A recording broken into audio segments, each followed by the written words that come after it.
Right at the beginning of The Lord of the Rings, the narrative already indicates how the Elves and the Dwarves are two races that share a long history of disagreements. When Gandalf refers to all the grievances that stand between Elves and Dwarves.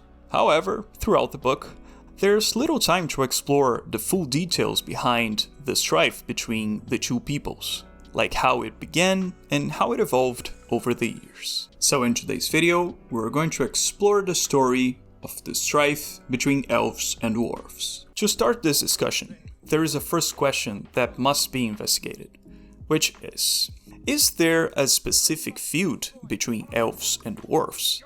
And unfortunately, the answer is yes. At the time of The Lord of the Rings, the peoples of Middle-earth were going through a period of estrangement, in which elves, men, dwarves, and even hobbits were partially divided. For example, in the Council of Elrond, members of several different races meet to discuss an alliance, and one of the discussions that arises at the council takes place when Glóin, a dwarf, recalls the time when he was imprisoned by elves because of an old misunderstanding, which by the way, we'll go over in more detail in a moment. But just as the conversation begins to heat up, Gandalf interferes in the debate, precisely because he knows that the differences between the elves and the dwarves are so complex that they could even get in the way of the council. "You are less tender to me," said Glóin with a flash of his eyes, as old memories were stirred of his imprisonment in the deep places of the Elf King's halls. "Now come," said Gandalf, "pray, do not interrupt, my good Glóin. That was a regrettable misunderstanding. Long set right. If all the grievances that stand between elves and dwarves are to be brought up here, we may as well abandon this council." Notice how in this part, Gandalf refers to all the grievances that stand between the two races, which indicates to the reader that the history of disagreements between elves and dwarves can be quite long. And to prove once and for all the existence of a conflict between elves and dwarves, Tolkien himself comments about it in one of his letters, in which he says that the hostility of even good dwarves and elves, a motive that often appears, derives from the legends of the First Age. So, with the author's own words, the existence of a disagreement between the two peoples becomes more evident within the legendarium. And on top of that, this part is also very important to give us a clue as to when this strife began, since Tolkien says that this disagreement started with the legends of the First Age. So let's find out what these legends were, and how they affected the legendarium. In the book The Silmarillion, we can find part of the story of Finrod Felagund, an elf who ruled one of the great elven fortresses of the First Age, the fortress of Nargothrond, which was located in Beleriand, the northwestern region of Middle-earth. In the chapters describing the history of the construction of Nargothrond, it is told that long before Finrod's arrival in this region, it had been inhabited by another group of characters, which, in this case, was a specific group of dwarves known as the Petty-dwarves. The book tells us that they were descendants of dwarves that were banished in ancient days from the great dwarf cities of the east, which made these Petty-dwarves a kind of outcast from the dwarven people. After this exile, the Petty-dwarves migrated from their lands towards the west, until they reached the region of Beleriand.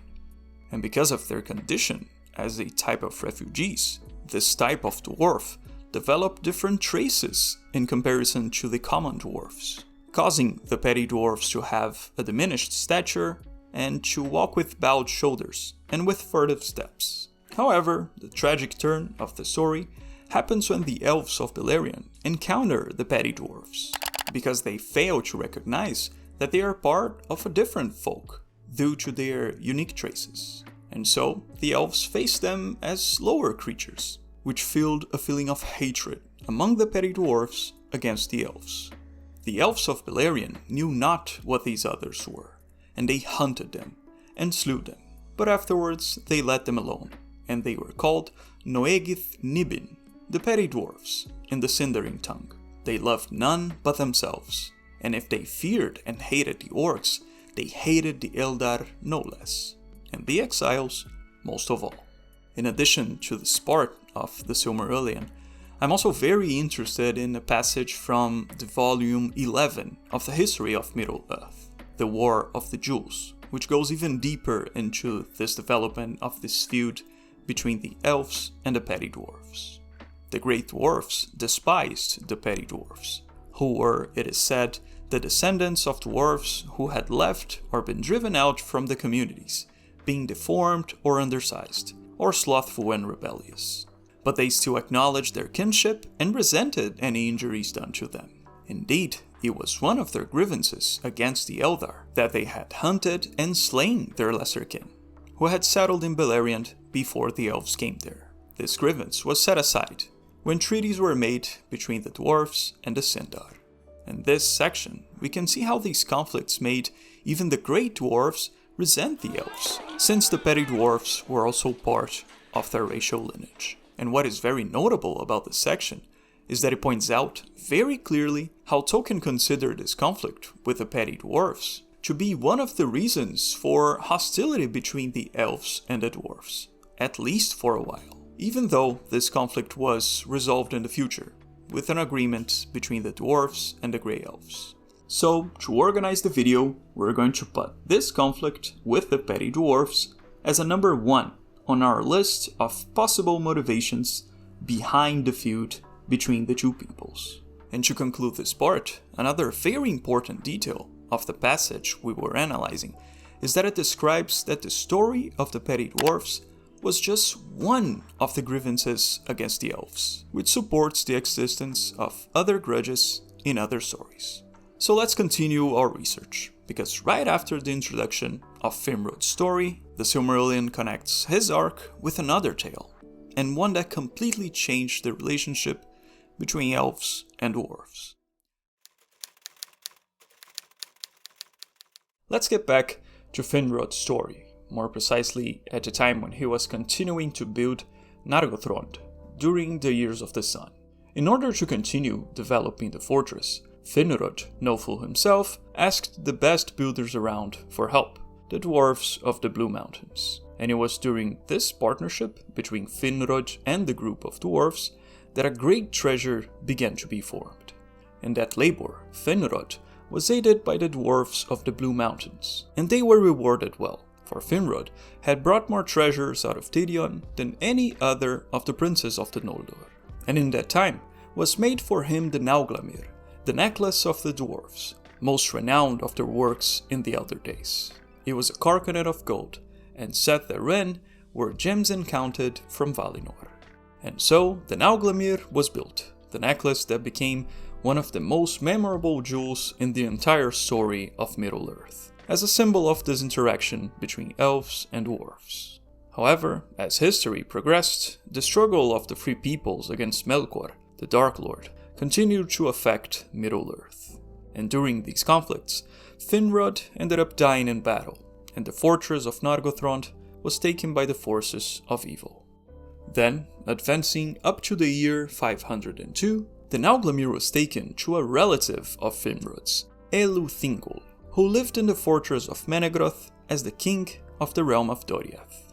Thingol was the king of the Sindar, the Grey Elves, and therefore he was a very important figure at the time. And it was during his reign that the rivalry between elves and dwarves began to get even more complicated. In the beginning, Thingol's relationship with the dwarves was very similar to the one Finrod also had. He worked in partnership with the dwarves of the Blue Mountains, developing his structure in Doriath and even forging weapons for the protection of his kingdom. And their partnership worked so well that the story even compares the beauty of Thingol's fortress to the Undying Lands. So stunning was its achievement. But the elves also had part in that labor, and elves and dwarves together, each with their own skill, there wrought out the visions of Melian, images of the wonder and beauty of Valinor beyond the sea. In this section, the test highlights the benefits of the alliance between the two groups through comparisons with divine elements. This character, Melian, happens to be a Maya, one of the divine spirits that shaped the world alongside the Valar. And this is why her vision serves as a symbol of a divine nature. So with this description, the text points out how the alliance between elves and dwarves is aligned with the higher designs, since it's this union of talents of the two races that materializes a part of the divine plan. What if we hold true to each other? As we just saw, elves and dwarves worked together for a long time in the kingdom of Doriath. However, to our great sorrow, the story develops this positive scenario only to shift it into a great conflict between the races. And a large part of this dilemma is caused by another very important artifact, which completely changed the entire story of Middle-earth. At that time, Thingol was also in possession of another extremely precious treasure, which was a Silmaril, a gem that had been made by Fëanor, the greatest elven craftsman in all of history. These gems were made in the undying lands of Valinor, where lived the Valar and the Maiar, those great spirits that shaped the world. And in this environment of the Blessed Realm, Fëanor was able to create the Silmarils containing a unique element, which was the light of the divine trees that lighted the world, even before the existence of the sun and the moon. And for this reason, the Silmarils were made as singular jewels, with a beauty never seen before. But it so happened that some time after the jewels were created, the great divine trees were poisoned by Melkor in a great attack, and as a result, the remaining of the divine light was preserved only in the gems. When the books describe that, the light of the trees has passed away, and lives now only in the Silmarils of Fëanor. After the attack, Fëanor was summoned by the Valar themselves to make a request of him. They asked him to sacrifice his Silmarils so that their light could be converted into the recovery of the trees, to reverse the damage of the darkness. But despite the gravity of the Valar's request, Fëanor refuses and chooses to keep the jewels for himself. All this only to discover soon after that Melkor himself had already stolen the Silmarils. Then, at the end of this clash, Fëanor and his sons swore an oath to possess the Silmarils, promising to fight anyone who stood between them and the jewels. And with this promise, the clan of the Noldor, of which Fëanor was a part of, began a long cycle of conflicts, which involved everything from the forces of evil, the elves themselves, and even the dwarves, as we have already begun to see in Thingol's story. And a legion of elves went to war.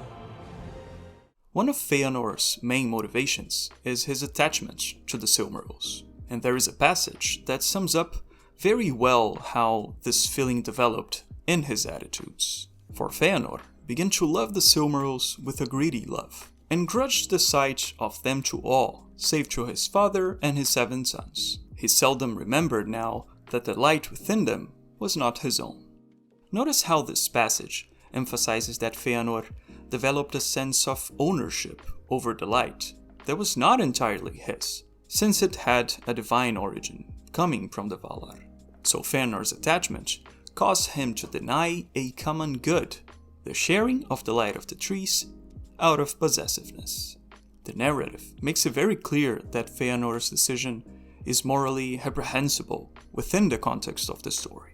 But what is very remarkable about his failure is to see how his sense of possessiveness goes against the higher plan, since he denies a request from the Valar and even convinces other elves to turn against the gods. And when Fëanor chooses to swear an oath based on his possessiveness, he extends his moral decline to a series of other characters, who will also be involved in this greedy quest for the Silmarils. And this cycle reaches such proportions that it leads the elves to a fall, as Tolkien himself explains. The fall of the elves comes about through the possessive attitude of Fëanor and his 7 sons to these gems. They are captured by the enemy, set in his iron crown, and guarded in his impenetrable stronghold. The sons of Fëanor take a terrible and blasphemous oath of enmity and vengeance against all or any, even of the gods, who dares to claim any part or right in the Silmarils. They pervert the greater power of their kindred, who rebel against the gods.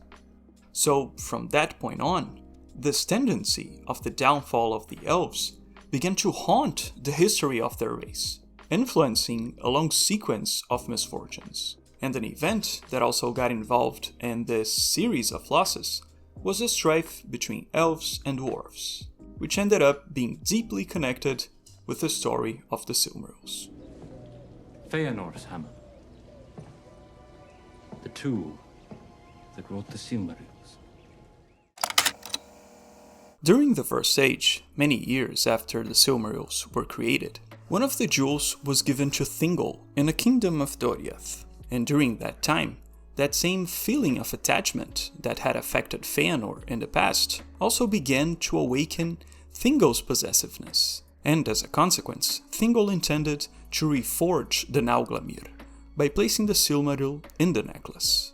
But when Húrin was gone from Menegroth, Thingol sat long in silence, gazing upon the great treasure that lay upon his knees, and it came into his mind that it should be remade, and in it should be set the Silmaril. For as the years passed, Thingol's thought turned unceasingly to the jewel of Fëanor, and became bound to it, and he liked not to let it rest even behind the doors of his inmost treasury, and he was minded now to bear it with him always, waking and sleeping. What is very interesting about this part is that the text indicates how Thingol's sense of possession made him see the Nauglamír as a solution to his own attachment, because with the Silmaril on the necklace, he could finally bring it always with him, just as he intended. But unfortunately, it wasn't just the elves who failed in this trial of the Silmaril, because the dwarfs were also affected by this great cycle of greed. It turned out that to remodel the Nauglamír, Thingol wanted to call the experts in the business. He asked for the help of the dwarfs of the Blue Mountains. But when these dwarfs came across the beauty of the Silmaril, they were also overcome by that same sense of possessiveness that had been shadowing the gem. And the king therefore, summoning them, declared his desire, that if their skill were great enough, they should remake the Nauglamír, and in it set the Silmaril.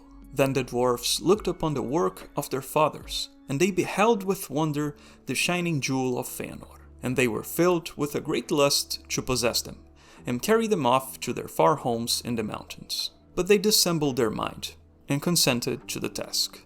So the cycle of greed, awakened by the Silmaril, was extended once again, now reaching the dwarfs. And because of this attachment, the dwarfs masked a false alliance with Thingol to try to take possession of the Silmaril. And it's at this point that the conflict between these two groups reaches its most critical moment.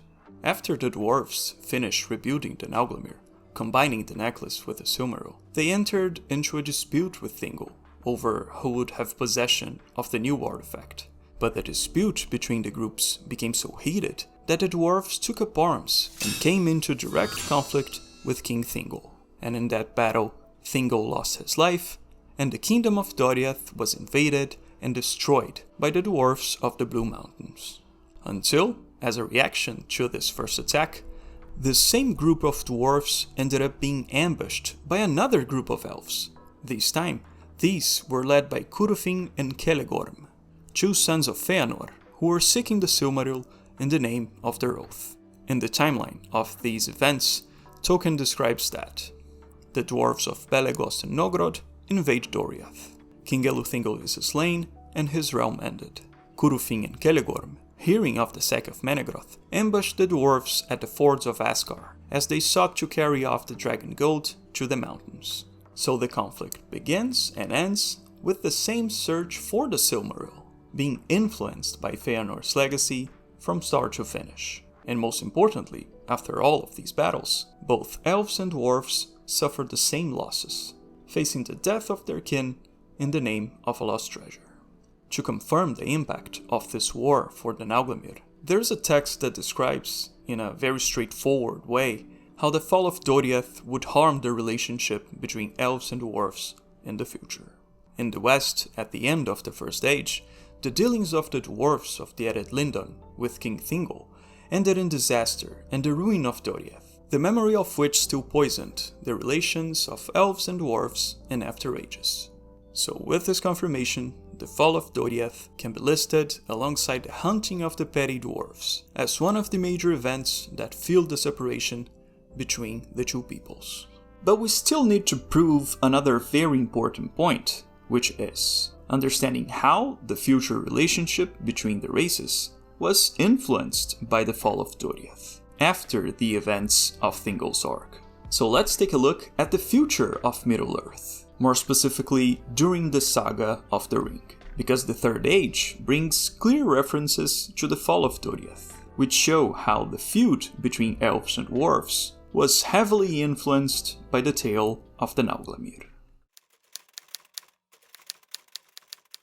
An important point about the stories we reviewed is that they didn't involve all of the groups and clans of elves and dwarves in Middle-earth. For example, the Thingol arc mainly involves the Grey Elves and the Dwarves of the Blue Mountains, which are specific groups of these races. So the truth is that we shouldn't say that there's like a general feud between all dwarves and elves. It's not really like that. But on the other hand, it's fair to say that, indeed, there is a feud between some groups of elves and dwarves, such as the Sindar and Doriath and the Dwarves of the Blue Mountains.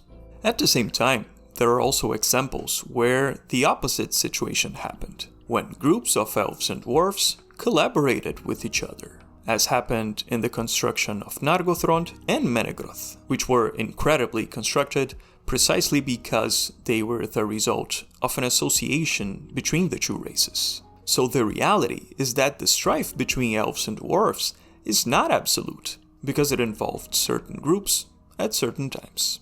However, having that said, even though the feud indeed has its specific contexts, it's important to note that it still frequently influences many other stories in the Legendarium. And this influence extends even to the central works of the Legendarium, those that Tolkien fully completed during his lifetime: The Lord of the Rings and The Hobbit. We have not had dealings with the dwarves since the dark days. In one of Tolkien's letters, he comments on how The Hobbit is a book that doesn't necessarily depend on the great mythology of the Legendarium, but at the same time, the book also opens up connections to other stories, including specifically Thingol's arc in the First Age.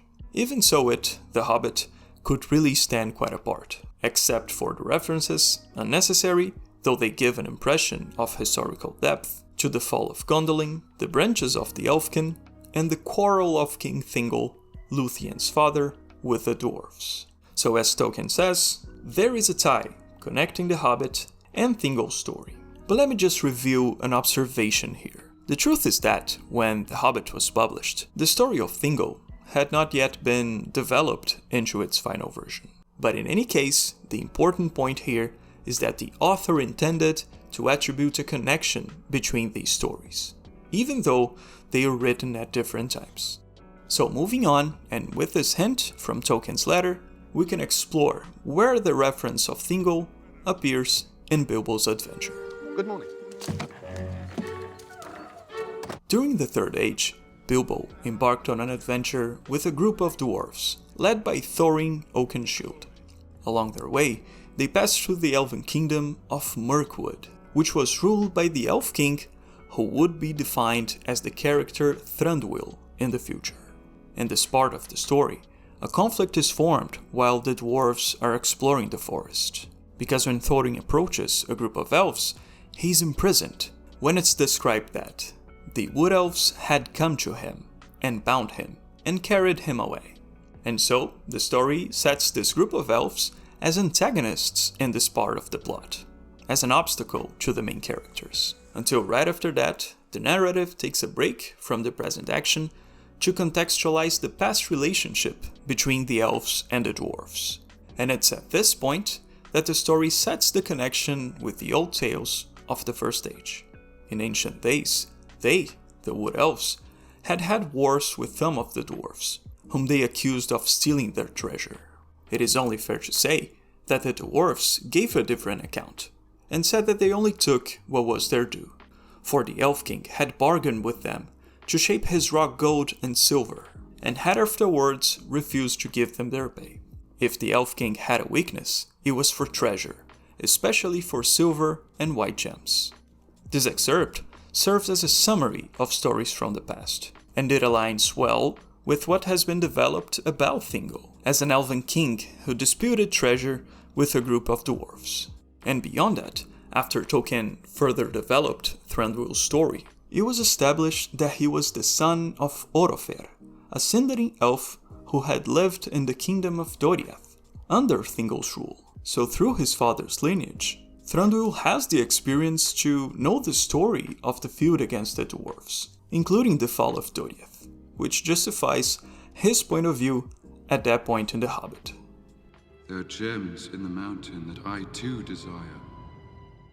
This connection between The Hobbit and the past of the Legendarium has an interesting effect of widening the scope of the story and enriching the plot. But in addition to this connection between events, an essential point of these references is that they also create a thematic connection through various arcs of the Legendarium. Throughout the saga of the Silmarils, the story follows the consequences of a feeling of possessiveness after Fëanor and Noldor turn against the Valar. And here in The Hobbit, that same sense of possession is addressed once again, with a plot that is heavily related with the same themes of the Silmaril saga. After the dragon Smaug is defeated by the men of Lake Town, his treasure becomes open to being claimed. As a result, a dispute is formed that includes Thorin's company of dwarves, the elves led by Thranduil, and the men of Lake Town, who had been devastated by the dragon's attack. At first, Thorin has the opportunity to share some of his treasure to assist the people of Lake Town to recover from the attack. But at that moment, he holds onto the treasure, denying help to the people of Lake Town. A share of the treasure so that they might rebuild their lives. And as a reaction, Roak, a raven of the Lonely Mountain, comments on how the sense of greed will affect the relationships between the peoples of the region, which highlights how interactions between different races are a central part of the story of The Hobbit, including the feud between elves and dwarves. We would see peace once more among dwarves and men and elves after the long desolation, but it may cost you dear in gold. I have spoken. Then Thorin burst forth in anger. Our thanks, Roak Kark's son. You and your people shall not be forgotten, but none of our gold shall thieves take or the violent carry off, while we are alive. Notice that, in this dialogue, Roak places two elements in contrast, the peace between peoples and the cost of gold, which indicates that the path to harmony between the races would be achieved through the practice of detachment, which is a lesson that Thorin learns throughout the story. So, the strife between elves and dwarves, developed from the beginning of The Hobbit, directly affects Thorin's dramatic arc, which is one of the main developments in the whole story. When Thorin refuses to help the men of Lake Town, he denies a common good in the name of an individual benefit. And this dynamic is pretty significant because it makes him face the same moral flaw as Fëanor, when he also denied the sharing of his treasure. The academic Tom Shippey, who taught at Oxford and is one of the world's best-known Tolkien experts, comments in one of his books on how Thorin's journey has parallels in other arcs of the Legendarium. Thorin Oakenshield's disastrous fascination with the Arkenstone parallels the disastrous quests for the Silmarils, but is also only a normal dwarvish urge raised to a higher power. The urge even Bilbo feels for a moment. The love of beautiful things made by hands and by cunning and by magic. The desire of the hearts of dwarves. So, as Shippey points out, there are clear echoes between Thorin's and Fëanor's story arcs, as they both face the same desire for possession. And with these parallels, these stories can share thematic connections involving their characters and arcs that complement each other. So the hostility between elves and dwarves ends up having a remarkable impact on multiple stories of the Legendarium, because it is an occurrence that develops, over several arcs, one of the most fundamental concepts of Tolkien's world, the corruptive effect of the desire for possession, which can destroy alliances, virtues, and past relationships of old friends. White gems of pure starlight.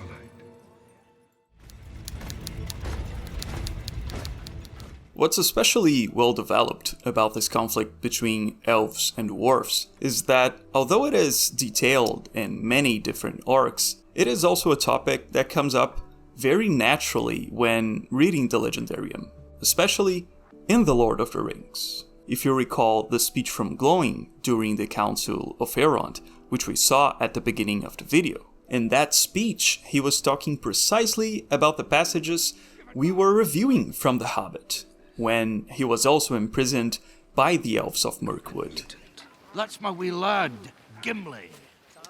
So, right at the beginning of the story of The Lord of the Rings, a direct connection is already set with the past of the Hobbit, which brings the context of the conflict between the elves and dwarves into this new plot.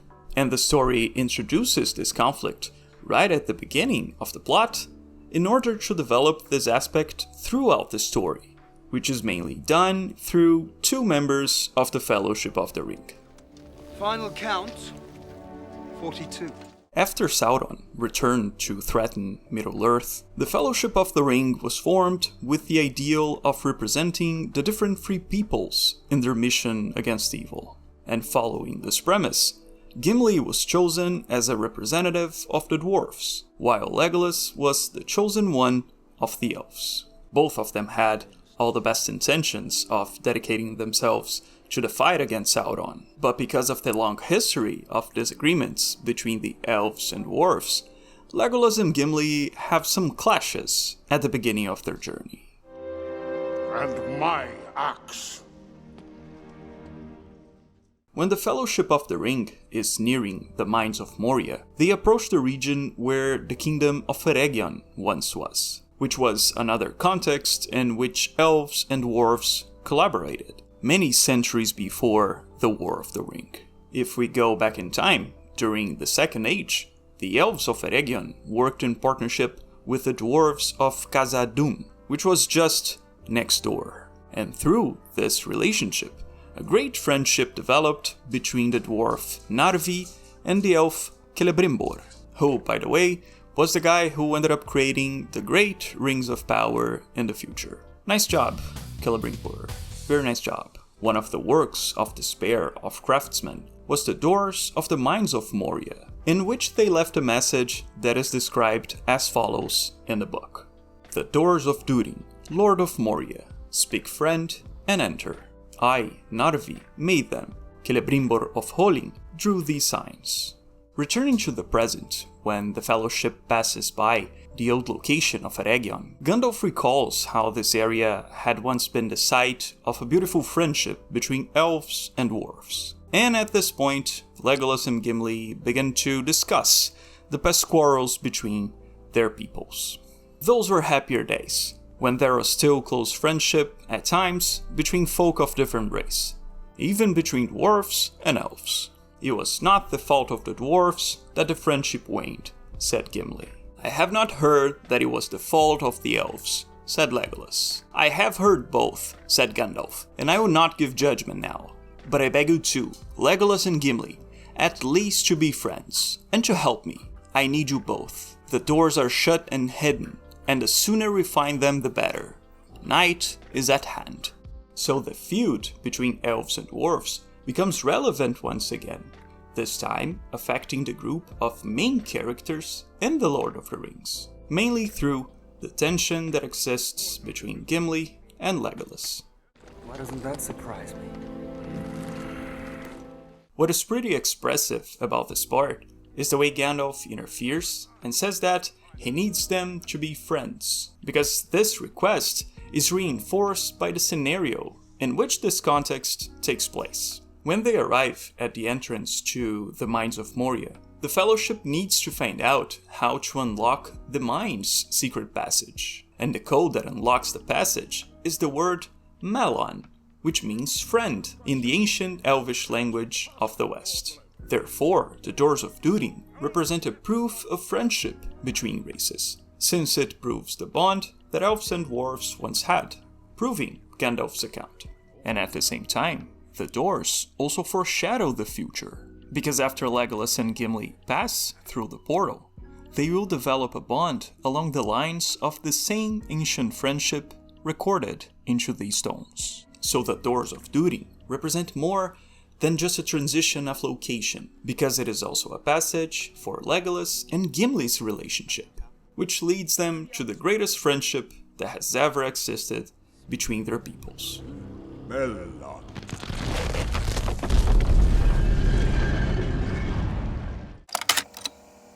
In the book The Lord of the Rings, the relationship between elves and dwarfs is mainly explored in the evolution of the friendship between Legolas and Gimli, as we have just seen.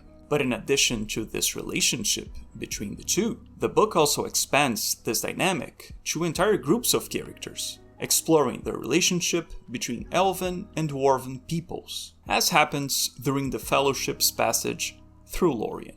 The kingdom of Lothlorien was home to two quite influential characters, Galadriel and Celeborn, her husband, who are some of the most renowned elves in Middle-earth. And as much as the two were a couple, the narratives makes them have opposite reactions to the presence of dwarves in the kingdom of Lorien. When the Fellowship arrives in Lorien, they tell the elves about the last events of their journey, telling how Gandalf had fallen in the fight against the Balrog and the mines of Moria. And Celeborn ends up judging the role of the dwarves in this loss suffered by the Fellowship, since the Balrog had awakened within the dwarf kingdom of Khazad-dûm. Indeed, I saw upon the bridge that which haunts our darkest dreams. I saw Durin's bane, said Gimli in a low voice, and dread was in his eyes. Alas, said Celeborn, we long have feared that under Caradhras a terror slept. But had I known that the dwarves had stirred up this evil in Moria again, I would have forbidden you to pass the northern borders. You and all that went with you. In this part, Celeborn's rejection of Gimli is so intense that he says he would deny not only the passage of the dwarf, but of the entire group of the Fellowship. And as a consequence, Celeborn assumes the position of an antagonist against the Fellowship. At this point, it's interesting to remember that Celeborn lived in Doriath, Thingol's kingdom, which had been destroyed in that ancient fight with the dwarves. So that experience awakened some personal resentments in him against the dwarves. In the book Unfinished Tales, there is a specific text about Celeborn and Galadriel, in which is described the following. Celeborn had no liking for dwarves of any race, as he showed to Gimli in Lothlorien, and never forgave them for their part in the destruction of Doriath. So once again, the ancient legends of the First Age, specifically the Nauglamír conflict, influenced the narrative of another story, this time with Celeborn recalling the fall of Doriath to reject the presence of Gimli and the Fellowship of the Ring. Tell me, where is Gandalf? For I much desire to speak with him. But in addition to Celeborn, Lorien also had the presence of its guardian, Lady Galadriel, and her role is vital in reversing the tone of rejection between elves and dwarves, because she is able to see Gimli's presence in a completely different way.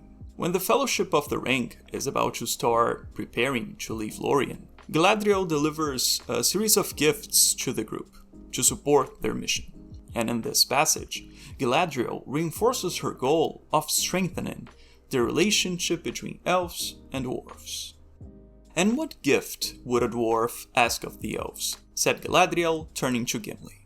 None, lady, answered Gimli. It is enough for me to have seen the Lady of the Galadrim, and to have heard her gentle words. Hear all, ye elves, she cried to those about her. Let none say again that dwarfs are grasping and ungracious. What's very remarkable about this part is the way Galadriel doesn't just defend Gimli individually, but his race, because she emphasizes the virtues of the dwarven people, by the way she talks about the dwarves in general. And what's more, she also draws the attention of the other elves around her, which shows how she wants her speech to be heard by her people. So at that moment, Galadriel is placed as a character who acts directly against the ancient feud between elves and dwarves, because she aims to reinforce the bond between the peoples, and not just between her and Gimli. And what gift would a dwarf ask the elves? Nothing. Following this part, Galadriel then hands Gimli a very symbolic gift, showing how she recognizes his dignity. Then the lady unraveled one of her long curls, cut off 3 golden hairs, and placed them in Gimli's hand. "These words will accompany the gift," she said. "I do not predict, for now all prediction is in vain. On one side is darkness, and on the other only hope. But if hope does not fail, then I say to you, Gimli, son of Glowing, that your hands shall overflow with gold, and yet gold shall not have dominion over you." Here, this statement by Galadriel that Gimli will not be dominated is a recognition of his virtues, which highlights his integrity in overcoming the feeling of possessiveness, contrary to the tendencies expected from the dwarves. This dialogue is immensely significant, because the desire for possession is one of the factors at the root of the conflict between elves and dwarves, ever since Fëanor gave in to his desire for the Silmarils. And this connection is no coincidence, absolutely not, because there is a direct link between Gimli's gift and Fëanor's story. It turns out that in the ancient times, it was said that the light from the 2 great trees had been caught in Galadriel's hair, and because of this phenomenon, Fëanor asked her for a lock of her hair as a gift. But because Galadriel distrusted his integrity, she rejected his request. For Fëanor beheld the hair of Galadriel with wonder and delight. He begged 3 times for a tress, but Galadriel would not give him even 1 hair. With this parallel, the story creates a comparison between Fëanor and Gimli, where the same gift, denied 3 times, is gifted with 3 strands of hair to a dwarf. So the integrity that she didn't see in Fëanor, Galadriel sees in Gimli, which makes this gift a proof of trust between the 2 races. And to leave no doubt, it is Gimli himself who declares the meaning of this symbol to the reader, when he reveals his intention to display the locks as a pledge of goodwill between the mountain and the wood, confirming it to be a symbol of union as eternal as the landscapes of Middle-earth. I asked her for 1 hair from her golden head. After the end of the War of the Ring, the 3 peoples experienced a phase of unification in Middle-earth, and the friendship between Legolas and Gimli, greater than any that has been between elf and dwarf, became one of the most emblematic examples of overcoming the ancient strife between the 2 races. They traveled together, became leaders of new communities, and even worked together to develop other locations. Until, at the end of the cycle, Legolas and Gimli made their journey to the Undying Lands, proving once again how the closeness between the 2 peoples had always been part of the divine plan. In the end, the feud between elves and dwarves goes far beyond a single entry in the lore of the Legendarium, as it directly impacts the story of this universe, as an event developed through the conflicts of a cycle of greed that includes various arcs and different characters. Fëanor sparked the conflict over the Silmarils, which influenced Thingol and the fall of Doriath. And later, this past had an impact on the Elves of Mirkwood, until it also returned as a dilemma to be resolved in the War of the Ring, as happens in Lorien. Therefore, in the moral of the story, the influence of the saga of the Silmarils heightens the thematic weight of the feud between elves and dwarves, since this rupture between peoples is explored by some of the central themes of the Legendarium, such as the practice of faith, the corruption of possessiveness, and the intercultural relations between peoples. But at the end of many generations, this disagreement is finally to be overcome by those who unite in the name of the collective good of the 3 peoples. And to wrap up our conversation, I want to borrow Galadriel's narrative one last time, in a passage that I think perfectly concentrates the moral of this whole arc, when it is told that she perceived from the beginning that Middle-earth could not be saved from the residue of evil that Morgoth had left behind him, save by a union of all the peoples who were in their way and in their measure opposed to him.